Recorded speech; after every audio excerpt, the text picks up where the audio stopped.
Can you help? Can you help me? Can you help? Self-Helpless! Can you help? Can you help me? Can you help? Self-Helpless! Can you help? Can you help me? Can you help? Self-Helpless! Hey everybody, welcome to another episode of Self-Helpless. I'm Kelsey Cook. I'm Delaney Fisher. And today we are going to be doing an episode all about jealousy. Ooh, delicious.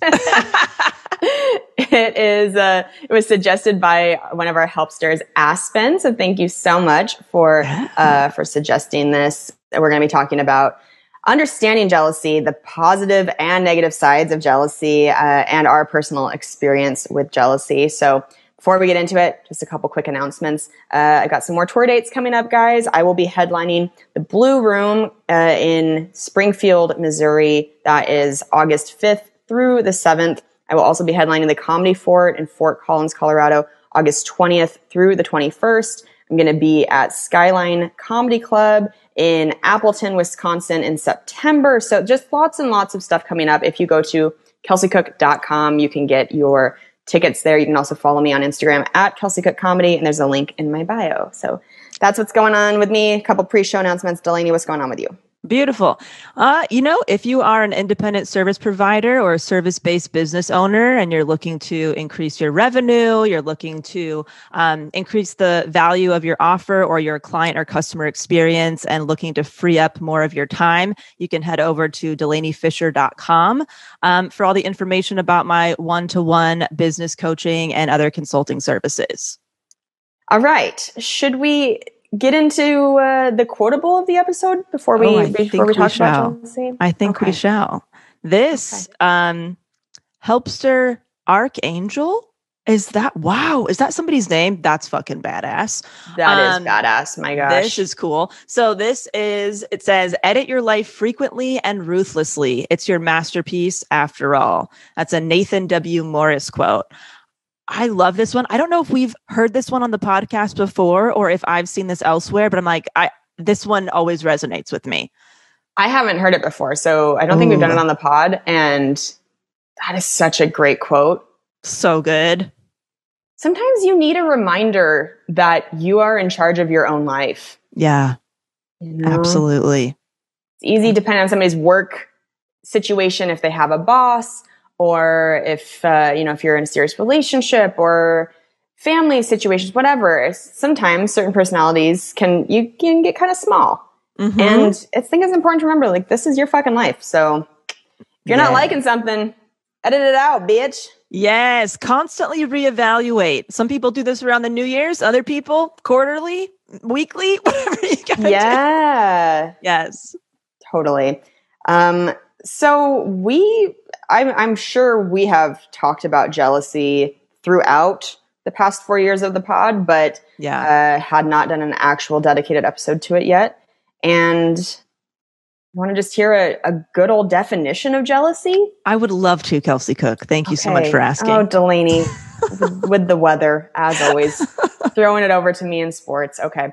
So jealousy generally refers to the thoughts or feelings of insecurity, fear, and concern over a relative lack of possessions or safety. Jealousy can consist of one or more emotions such as anger, resentment, inadequacy, helplessness, or disgust. Yes. And how to understand jealousy. This is from Psychology Today. Jealousy is a misunderstood and harshly judged emotion. Who likes to admit jealousy? Fucking nobody. Okay, that part was not in Psychology Today. That was my own. It's true, though. It's an ugly, ugly emotion. Yeah, you don't want to admit that you're feeling that. I mean, 9 times out of 10, I'm sure some people do. But, the cause, this emotion stems from unmet needs and the fear we can't have what we desire. So insecurity within us regarding adequacy, desirability, and worthiness as a person, a partner, an employee, etc., can often evoke jealousy. When we recognize the fear that is underlying this emotion, we can view it as an opportunity to develop and grow. that has taken a lot of mindfulness, at least for me, to now use jealousy as a tool and almost like a compass telling me what I might want or what want to work towards. But I feel like when I was younger, it was just like, it made me feel like I was projecting my like negative feelings against a situation or a person or something for no fucking reason, you know? Right. In The Artist Way, which I think honestly I bring up Is your favorite book. once every episode. That is your favorite book. Sorry, we do a self-help podcast and it just is the self-help Bible, I think, you know? She's so wise, It's Julia a great Cameron. book. She talks about that jealousy is a map. That always changed forever going forward. My perspective on jealousy is that it shines a light on what you are feeling inadequate about. And so there's an exercise in the book about writing like the name of who you are jealous of in the moment and why you are jealous of them. What can you do in your life to improve that area of yourself so that you are looking less toward other people and going, well, I'm jealous because they have this or that. And just, it's good to take stock sometimes, and it can light a fire under your ass and get you going. Yeah. You know what I love a lot about jealousy now is that sometimes it can get you motivated to take action on getting that thing. So it's like, okay, I obviously want this. Does it really check out? Like, do I really want this? Do I want to put the work into it? And yes, like I really want to make that happen. Instead of like thinking of that person as some kind of weird, vague enemy, it's like, maybe I should talk to this person, be like, how did you do this? Because I am interested and I would love to know how you set this up for yourself or what you had to do.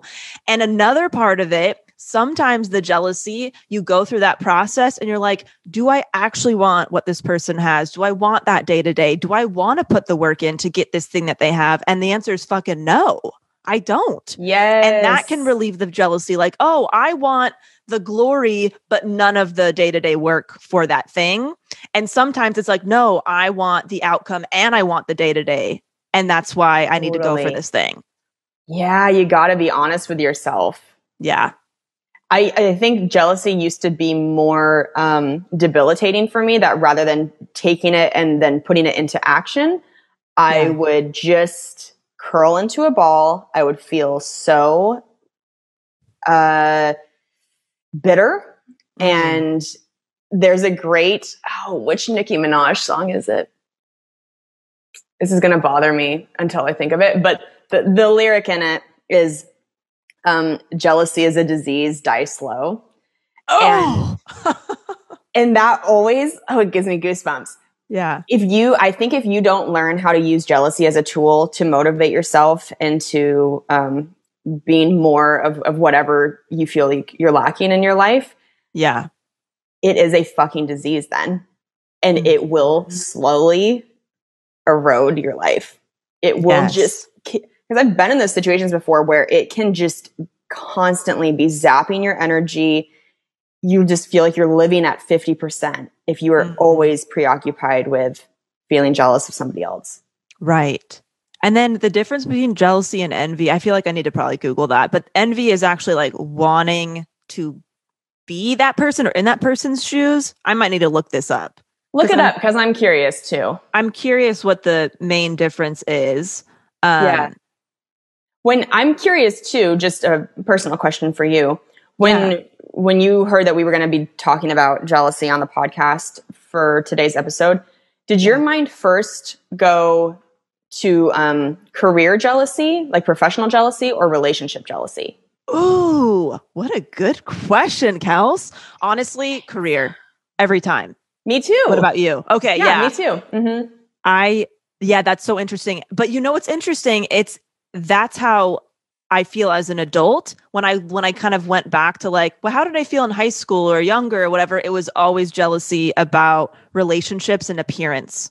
Like I felt like I was the girl that like boys always want to be friends with, but nobody wanted to kiss on the mouth type of shit. You know what I mean? Where I was very jealous of like my gorgeous friends with their perfect skin and their big tits and their boyfriends. And I'm like, man, that must be nice, you know? And even had conversations as an adult later on of like with somebody I was always really jealous of, and finding out that they were jealous of the things I had going on. Like, but you were really good at sports and you had like artistic abilities and talents. I'm like, yeah, but you had titties and somebody making out with you. I don't. Who gives a fuck if I can draw this penguin well? I want to get. I buy myself painting. What do you know? No, but it was interesting how like you can really be jealous of somebody and they could be jealous of you about something you're dismissing about, you know, yourself or what's great about being you and all that. But yeah, it went to career stuff. Yeah, same. Those sort of conversations are so liberating. And I've had a couple of them in life where and it's funny because it usually is with somebody who also, it turns out, they are feeling jealous of you in certain ways. Right. I think that's pretty common, that it's not just like a one-way street with somebody. Sometimes you'll be shocked at like, wait, you've been feeling this way about me, but why? Like, because sometimes we don't look at ourselves accurately, or we'll kind of downplay the good things going on in our life or our good qualities. And sometimes it's important to have those conversations, not just to, I think, free yourself of the chains of jealousy, but it is nice to hear somebody else's perspective and go, okay, like, you know, I need to stop beating myself up so much and take a step back and maybe think about how others see me. Oh, yes. Oh my gosh. I remember this is when I was still doing stand-up and stuff.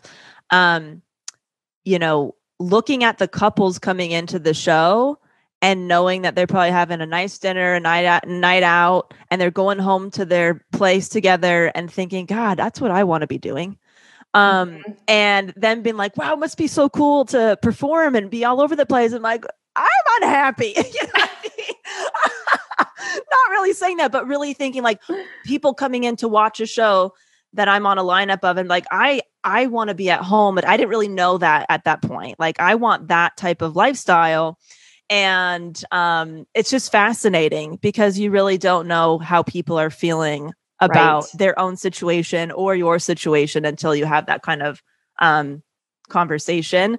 And I remember always, oh God, the heartbreak that would happen. I mean, like in middle school, like finding out the boy I had a crush on, like the quote unquote popular girl, you know, just the jealousy and heartbreak and utter disappointment. Oh God. I mean? Yeah. Horrible.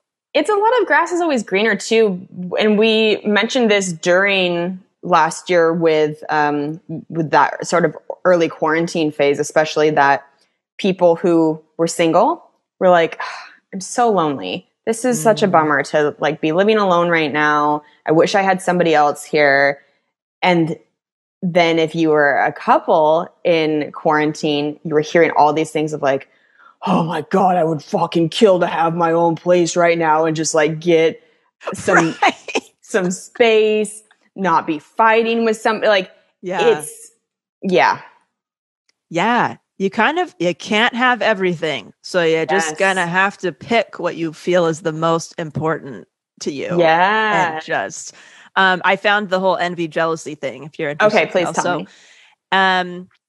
This is a Merriam-Webster dictionary. Envy means discontented longing for someone else's advantages. Jealousy means unpleasant suspicion or apprehension of rivalship. Envy is most often used to refer to a covetous feeling toward another person's attributes, possessions, or stature in life. Many people use jealous to mean the same thing. So that's what I was kind of thinking, is like envious is almost like you, not in the creepiest sense, but like you want to kind of be that person. You maybe want that specific relationship, that specific house, or that those types of same things.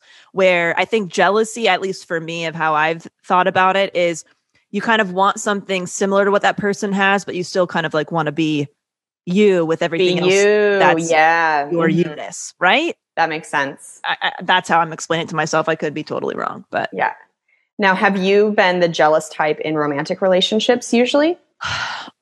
Only with one relationship. I was really jealous, but then I found out he was cheating on me. So that's obviously, I was picking up on something. Interesting. So I was like, I don't trust something that's going on here. And I ended up being it wasn't jealous of, I don't know if it was jealousy. I think I was just like not listening to my own intuition. But I was jealous of time being spent with this person, one of this person's coworkers. And I was like, I feel like there's something going on there. And it wasn't that girl in the end. It was a different coworker. So I was like, I was this close. Oh my God. But the Spidey sense, man. Yeah. You always fucking know. I think what was happening is I was feeling insecure in the relationship, rightly so, because this person was lying. And so that insecurity was bringing out those feelings. But my other relationships that I felt secure in and there was mutual respect and trust, I didn't have jealousy. What about you, Kels? Yeah, I have not been a jealous person often in relationships. I think for me, when I've experienced jealousy in a romantic relationship, it's if I've felt threatened by another girl's personality or sense of humor, more so than her looks.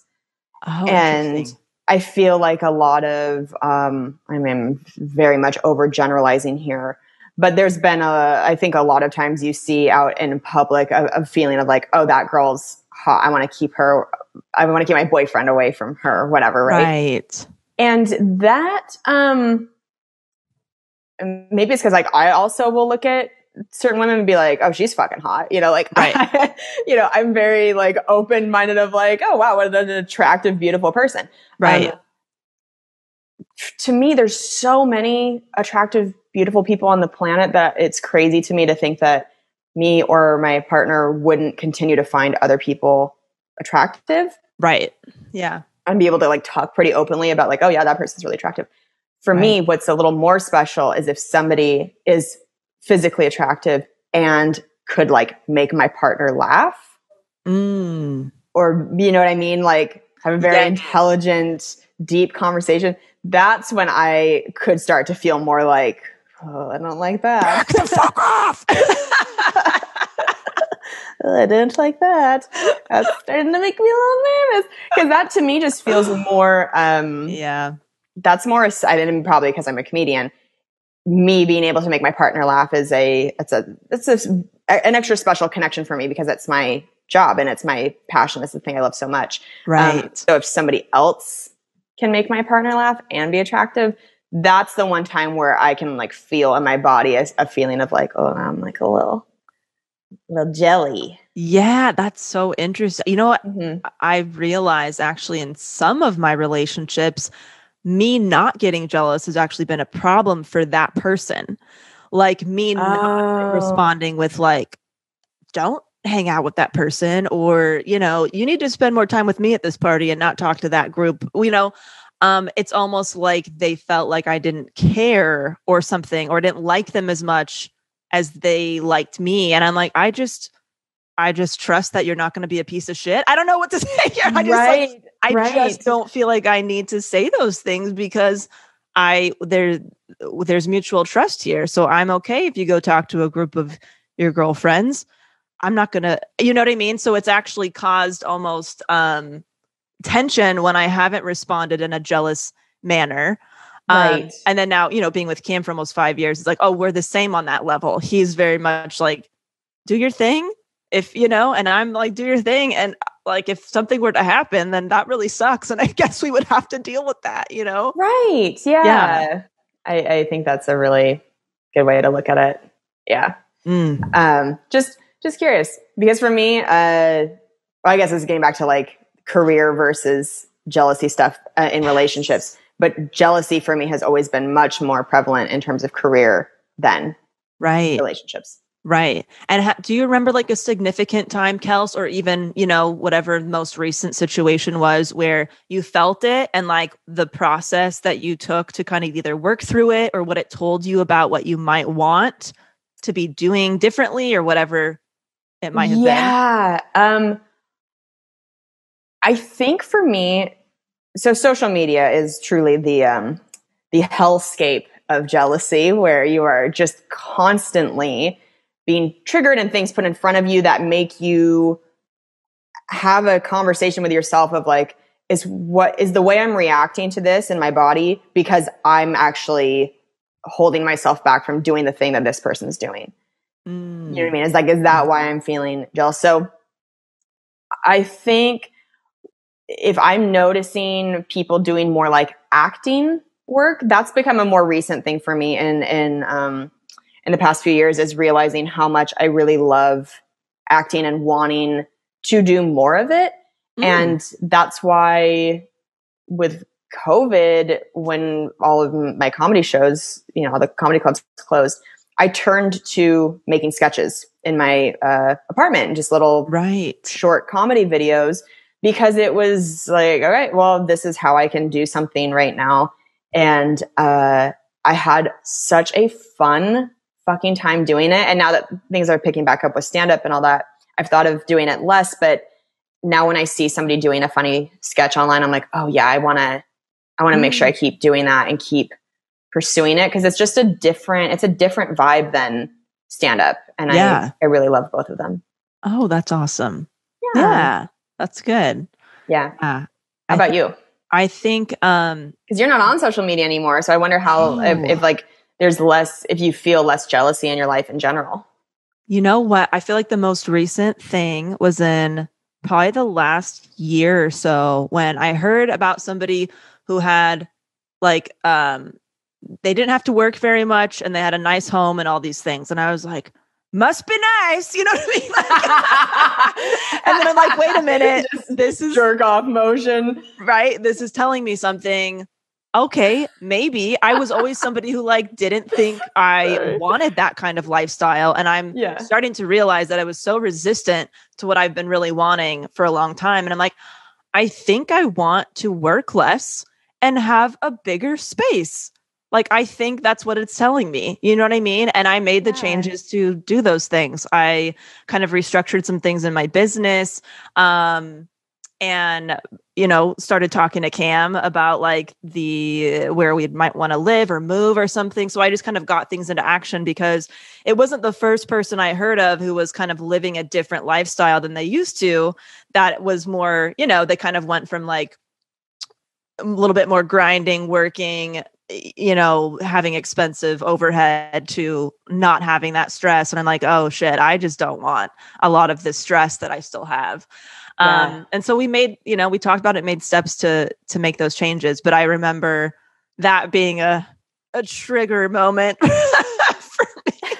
That makes me laugh so hard. Must be nice. Just screaming it. I always know, like, when my inside thoughts is saying must be nice, I'm like, okay, I got to write some shit down. Something's happening. Something's happening. Yeah. It's funny to me too that jealousy is so frowned upon in society, and kind of like what you were saying before of who likes to admit that they're jealous, because I think we all walk around trying to, have the most appearance of self-confidence, right? And like presenting yourself into the world in a nice, well-to-do way. And then if you are just like admitting that you are jealous of people, it makes you look so small. And it makes you think that you think of yourself as so small, which kind of crumbles like that sense of confidence, right? So we've got some more great stuff here. This is from Heartmanity. These are negative aspects of unmanaged jealousy. Ooh. It often creates hurt, fatigue, anxiety, anger, and sometimes irrational actions. Jealousy is rooted in fear, not self-worth or power, which disempowers a person through a belief that others have something he or she cannot have. Mm-hmm. Fear that others will steal what is important to the person. It fuels mistrust and increases distance in relationships, depletes positive energy toward goals, and it robs the person from an opportunity of self-development when the emotion goes unheard.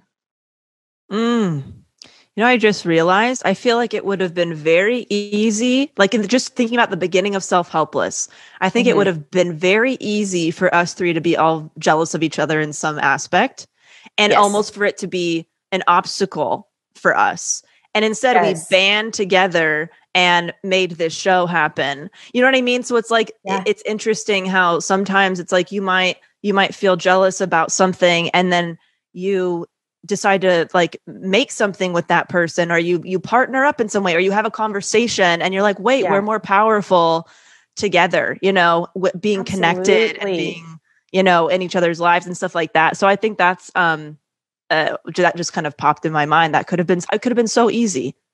Right. Well, and I think there's things that made it easier in that way, and also things that made it harder. And like, I mean, I don't know how much I've talked about it on the actual podcast, but Taylor and I have had really, really open conversations about it. Especially in more recent times, like maybe the past year, where, when the three of us started podcasting, that was really like right at the same time that Taylor's stand-up career started to really take off. And, my career at the time didn't have a ton happening with it.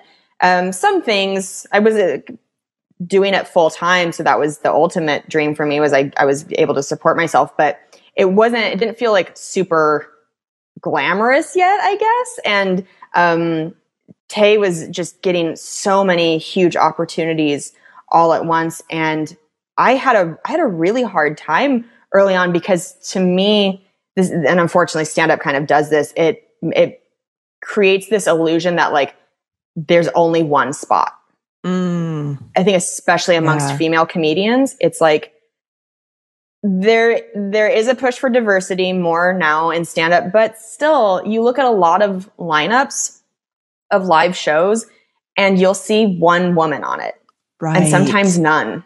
Unfortunately, it's really fucked. Right. And, it feels a lot of the time like the industry will take like one female comic and really make them pop for a few years and nobody else. And then it'll like kind of go back and be like, okay, who is the next person? Okay, we're going to pop them for a few years. But the perception at least hasn't been that there's like a lot of female comics all popping at once. And I do think that is starting to become more dismantled. But at the time, gosh, 4 years ago now, I looked at her success and thought, oh God, she's like 6 years younger than me. She's having all this happen now. Like, what chance do I have?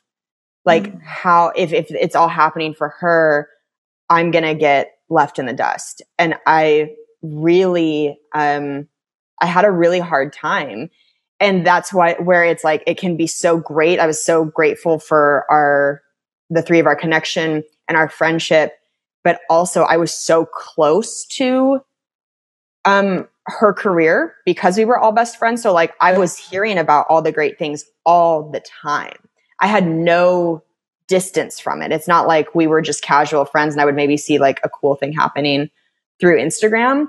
It was like, it was always there. And I had to fucking grow up. I had to really like, I had to grow up in that way of going like, it is possible for one of your best friends to have incredible success and for you to feel genuinely happy for her and for you to also have a successful career. It can be an and situation. It doesn't have to be an or. And, but like, I really, like, I struggled with it early on. And I'm so happy that like, I feel like she and I have never been closer. And, God bless therapy. Therapy helps a lot with working through those sort of feelings of inadequacy. And I'm also so grateful for like where my career is at now. But, it can be hard to navigate like those feelings, I think, in the most intimate relationships in your life, whether it's romantic, or friendship or familial, where like you feel these hard feelings and yet you are also still so happy for them and so excited. It's just that FOMO. Like you don't want to be left out of all of the great success as well. Right. Yeah. Well, yeah. Thanks for sharing all that, Kels. Oh, sure. Yeah. You have to remind yourself that there's room for everybody. And sometimes it doesn't look that way or feel that way because these feelings can kind of cloud logic a lot of the time or just evidence, Right. And And this business is brutal for that, where yes, when I say it makes you feel like there's only one spot, well, sometimes there really is only one spot for like, if they're giving out a certain amount of Netflix specials or somebody is competing for a late night spot or whatever. It's like, truly, it is hard in that way to not take things personally and go, oh, then it must mean that this person has this career and I have this career. And what does that mean? You know, it's like, it can be really tough. So absolutely. I know. And I remember thinking, God, I'm seeing Kelsey and Taylor do what they love for a living full time. And I feel like I can't figure my shit out. So I was looking at you guys like they found their thing. They're already having their dream job. And I am still in the midst of all the shit. You know what I mean? Like I just so badly want to find my thing and go all in for myself. And I felt so lost, especially when we all started working together. So it's really interesting to hear how everybody was feeling. Like, such a positive thing to be working with everybody, but it probably brought up stuff for all of us in different ways, you know? It's been so nurturing and so positive. And I'm like, I don't know what the fuck I would do without you guys, especially in this business. And just in life in general, but particularly in this business, it's been so nice to have such a great support system. But then you also, it's like, you don't get to have the ignorance is bliss card anymore when like you are right there and enmeshed in everything going on. But we all had the Beatles conversation of like how all the Beatles thought that they were the weak link. And we've talked about how we all felt like, oh, I thought that I'm the one who's like bringing the least to the table. So it is interesting. Fascinating. And then here are the positive aspects of listening to our emotions. Offers an opportunity to imagine and claim what we are capable of having, doing, and being, shows us where we have stunted our personal growth, increases gratitude for our unlimited potential to create a life we love, provides the opportunity to acknowledge weak areas of trust in ourselves and our relationships so closeness can increase, signals us that a boundary is needed or that we need to advocate for ourselves. It can really be a positive thing if you're experiencing that. It doesn't feel positive in the moment, but if you can take a step back, take a breather and analyze and kind of go deeper of what it might be pointing to, it can be such a positive thing. Yeah. And like we mentioned earlier in the episode, and like you just said, it does bring people closer if you can talk about it. Like that's why I mentioned, you know, I feel so close with Taylor now. And part of that is being able to have those open conversations and like, you know, there was a whole part of my life I felt like I couldn't, like certain comedy bookers who were running shows would text me, and the shows I would really want to do, they would text me to go, hey, can you give me Taylor's number? Oh, right. And you're just like, it's hard. I mean, we're all human. It is painful. Like that is a hard thing when you want certain opportunities to have one of your best friends be like so coveted and have people be using like you to get to her. And so like, but I'm so happy that she and I got to talk so openly with each other about it.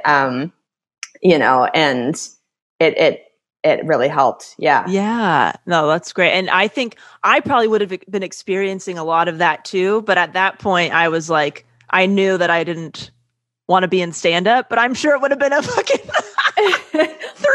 three people feeling all kinds of different ways about these things, you know? Yeah, for sure. But yeah. All right. And as per usual, we have an iTunes review to wrap up the episode. This is from Gen97, and it says, this podcast is my treat yourself. I wanted to get into podcasts and simply searched anxiety, and this came up. I listened to one episode and was immediately hooked. These girls are hilarious, inspiring, and incredibly intelligent. I listened to it on my long drives while working or as a way to treat myself after doing something I dread. Amazing podcast. Cannot recommend enough. Thank you so much. Very kind of you. If you want to leave a review, it might get read on the show. How fun is that? Real treat for everybody involved. Yes. Kels, do you have any hot plugs or segments you want to share? I just have another sort of like acupuncture update. So the acupuncturist who I had been seeing the last couple months, she had to move, unfortunately. I really loved her, but now I'm seeing a different woman at the acupuncture clinic, and it is so wild to me what they are able to tell just from either like checking your pulse or touching your body in certain ways. And Delaney, I know this again, veganism, it affects people's bodies differently. I would really like to get my blood type tested. I don't know what my blood type is to know, like, because there's that whole thing about eating for your blood type that maybe, I don't know. So this new acupuncturist checked my pulse. So there's like 3 pulse points. Yeah. Checked my pulse. This was in like the first 30 seconds of being in the room. I'd never met this woman before. And she goes, "Are you a vegan?" And I was like, "Yeah." She goes, "Okay, your pulse is, I can tell from your pulse, like it's pretty strained, it's pretty weak. And so I would really encourage you to, maybe consider bringing some things back in." And I know I mentioned this before. Didn't you bring stuff back in recently? I brought fish. I brought fish back in. And I know I mentioned this before, that my previous acupuncturist in the last month or so said the same thing. But it's just so crazy to me that they can just check your pulse. And this woman had not ever met me. She didn't know anything about my background. It was like, how weird. "Are you a vegan?" So I had brought fish back in the last month or two. And it does taste super good to me and is making me feel better. But she was like, "Yeah, it's whatever you brought back in it's not enough for what I'm feeling with your body." And so I just had chicken for the first time in a year and a half. And I was such a ding dong about it. 'Cause you should, like, if you haven't had something for a year and a half, you should probably ease in, right? Like maybe have a couple bites, see how you feel, try more the next day. I just like cannonballed back into the pool of chicken. I ordered this, I don't know what I was thinking. I ordered this green curry dish with chicken. And it's like, if you're going to spend almost $20 on takeout, they're giving you a whole bunch of chicken. And I didn't want to just throw it away. And also I felt like Will Ferrell in Old School, where he's talking about beer. And he's like, "Once it hits your lips." Like, that's how I felt. Oh my God. Yeah. The moment I tasted it again, everything in my body was just like, "Eat all of the chicken." So I had a cartoonish amount of chicken. Yeah. And it tasted so good, felt so good in my body. And then like an hour later, I was like, "Oh no. What have I done?" I felt so nauseous. I felt so sick. I got really bloated. Like that was just so much on my body to try to digest after not having it for a year and a half. And, it, like, the feeling passed and I was okay. And I think I will continue to try to incorporate some things here and there. I do feel just light, like, I don't want to say lighter necessarily, but in the past year of eating vegan, I've incorporated so many more vegetables into my diet, and I just feel, I think, healthier overall in a lot of ways. But I do also feel sometimes depleted in certain ways too. So I'm going to try and find a balance of bringing in some meats, but I think still being primarily plant-based. I don't think I could ever go back to having any dairy in there because that just makes me feel too sick. But, just trying to figure it all out. I feel you. I mean, when I was 25, I went plant-based for a year and I went back and then went vegan at 28. And I'm like, "Oh, this works for me." Like, you just figure it out. It's so funny because you can have that experience with somebody checking your pulse and be like, "Are you vegan? What's going on?" Right. And then I just got all my blood work done and they're like, "Everything's incredible. What's going on?" And I'm like, "Vegan." She's like, "Oh, that'll do it." So it's like, it just depends. Not one size fits all. Not one size fits all. Figure out what works for you and your body, and that's all you could do. I would be so curious to know what your pulse points sound like. Yeah, because that would be true, like a blind test, basically. If you were to go in and see my same acupuncturist, she has no idea you're vegan, and wonder if to her your pulses sound completely normal. Who knows? Maybe I'll try an old acupuncture situation soon. Yeah. I think I should get my blood work done soon anyway, because I've just kind of wondered what it would be like now after being vegan for a year and a half. But yeah, I think we've tried hard to, talk about that on the podcast of like, it is not one size fits all for anything. Yeah. We're all just trying to figure out what works best for us. Absolutely. Absolutely. I would say my thing I want to share is Cam, some of the wedding gifts Cam got were sweet. I don't think I shared this yet. Speaking of vegan shit, he got me, we are sponsoring a chicken at the Gentle Barn in Santa Clarita for a year. He got me a certificate that says we are the official sponsor of Rebecca the Chicken at the Gentle Barn. And I was like, I thank you for reminding me why I married you. This is precious. And he got us like a gorgeous couples massage at a very, very nice place. But I was like, wow, you really know me after almost 5 years of fucking sponsoring an animal and getting rubbed. I mean, that's me in a nutshell. It really is. And Delaney, do you understand how funny it is that our 2 segments today is that I ate all the chicken and you are paying money to have food and shelter, to care for a chicken. Hey, self-helpless, a little bit for everybody, huh? Are you a Samantha? Are you a Carrie? Are you some people eat 2 pounds of chicken in one sitting after not having eaten any of it for a year and a half. And some people are funding a chicken like it's their child through college. So, funding its health care. Welcome to Self-Helpless. Where 4 years later, everybody is still. Oh my gosh. Oh my gosh. So funny. Oh, you know what? I don't think I mentioned this. What I gifted Cam, I just want to give this business a shout out. Sure. I got him and I still have to send this to you, Kelsey, I think. I got him a song made for our first dance. So it's a personalized song about our love story, basically. Oh. And I got it from Songfinch. They're not a sponsor or anything, but I found them. And it's the best gift ever. It's you just put like all your information about, the event it's for, like the person, details, how you met, all that stuff. And they pair you up with a musician who writes and records the song, sends it back to you. So God. I was able to give that to him on our wedding day. And it was really fun. And now we have this song for fucking ever. We'll probably play it at the our big wedding celebration next year. But yeah, it was great. So highly recommend that. Such a cool gift. And I'm like, I want to make everybody a song now.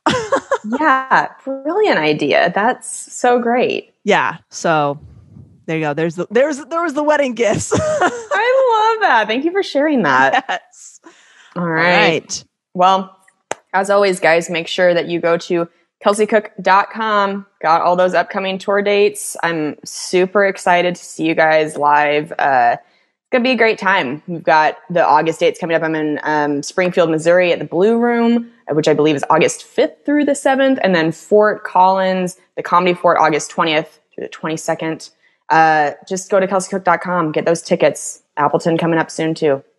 Yay! DelaneyFisher.com for all the business coaching and all that good stuff. Yes. All right. We'll talk to you guys next week. Bye. Bye.